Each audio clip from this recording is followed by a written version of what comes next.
আসসালামু আলাইকুম দর্শক বন্ধুরা, আমি আমিনুল ইসলাম ইলিয়াস, আপনাদের ভাই, আপনাদের বন্ধু। তো আমি আজকে আপনাদেরকে দেখাবো হচ্ছে দুবাই শহর কতটুকু সুন্দর, এবং বুর্জ খলিফা এবং দুবাই মলের বাইরের দৃশ্য কতটুকু সুন্দর তা আমি আজকে আপনাদেরকে দেখাবো। যে রূপকথার রাজ্যের যে শহরটা আমাদের চোখে ভাসে, আমরা চিন্তা করলে যে পৃথিবীর সবচেয়ে সুন্দর শহর কোনটি, যখন আমরা এটা চিন্তা করি তখনই আমাদের চোখে যে শহরটা বেশি ওঠে। আজকে আপনাদেরকে সেই শহরটা দেখাবো, এবং কোন সোনার কাঠি দিয়ে ছুঁয়ে তারা এই শহরটাকে এত সুন্দর, এত পরিপাটি করে গুছিয়ে তুলেছে, তাও আজকে আপনাদেরকে দেখাবো। তো দুবাই শহরের বাহিরে দেখতে পাচ্ছেন যে রাস্তার পাশ দিয়া পানি পানি দিয়ে, মানে হ্যাঁ, এত সুন্দর করে সাজেছি। এদের দেশে পানির এত সংকট, তারপরে এদের যেই কার্যকলাপগুলো দেখলে মনে হয় না যে পানির সংকট, মনে হয় তাদের অথই পানি।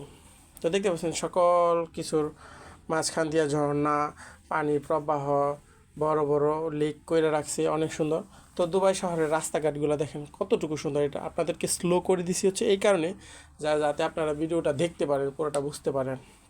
দেখেন এখানেও পানি দিয়ে কত সুন্দর, যেখানে তারা ফাঁকা জায়গা রাখছে ওইখানে পানির কোনো না কোনো ব্যবস্থা করে রাখছে।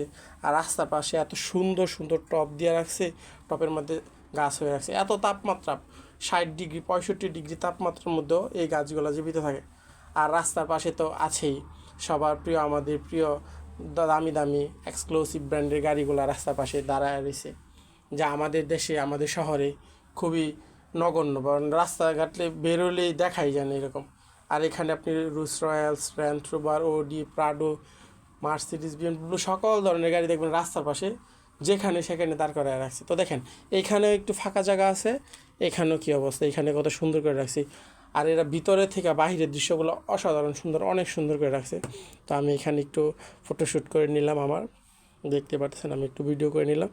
সবারই ভিডিও থাকবে, এখানে স্মৃতি থাকবে, আর আমার স্মৃতি থাকবে না, তা কি কখনো হয়?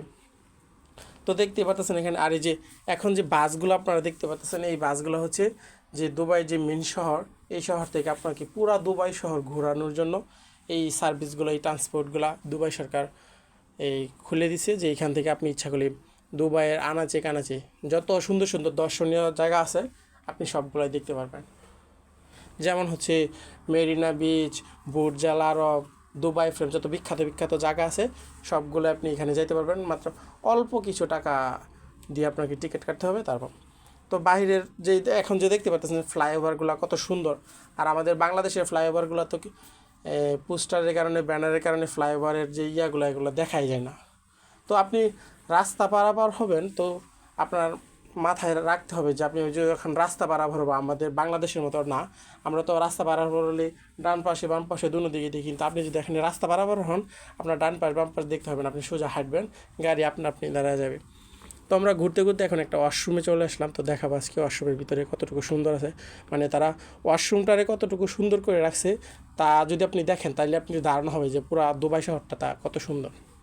এই যে ওয়াশরুম দেখতে পাচ্ছেন, আপনি হাতটা কলের সামনে দিলেই আপনার অটোমেটিক পানি চলে আসবে। তার পাশে যে আছে হচ্ছে এটার মধ্যে আপনি হাত দিলেই হ্যান্ড ওয়াশ অটোমেটিক চলে আসবে, এবং গ্লাসের নিচে হাত দিলে অটোমেটিক টিস্যু চলে আসবে। এতে দেখতে পাচ্ছেন আপনি যদি শিশু করতে যান, তো এখানে যদি আপনি শিশু করেন, আপনার নিজে নিজে পানি প্রেস করতে হবে না, অটোমেটিকলি আপনি সরে যাওয়ার পরে, শিশু করে সরে যাওয়ার পরে অটোমেটিকলি পানি চলে আসবে। তো দেখেন বাইরে রাস্তাঘাটে একটা ধূলিকণা বানতে কিছুই নেই, কোনো কিছুই নেই, এত সুন্দর করে, এত পরিপাটি করে সোনার কাঠি রূপকথার রাজ্যের মতো দেখেন দেশটা কত সুন্দর করে সাজায় রাখছে।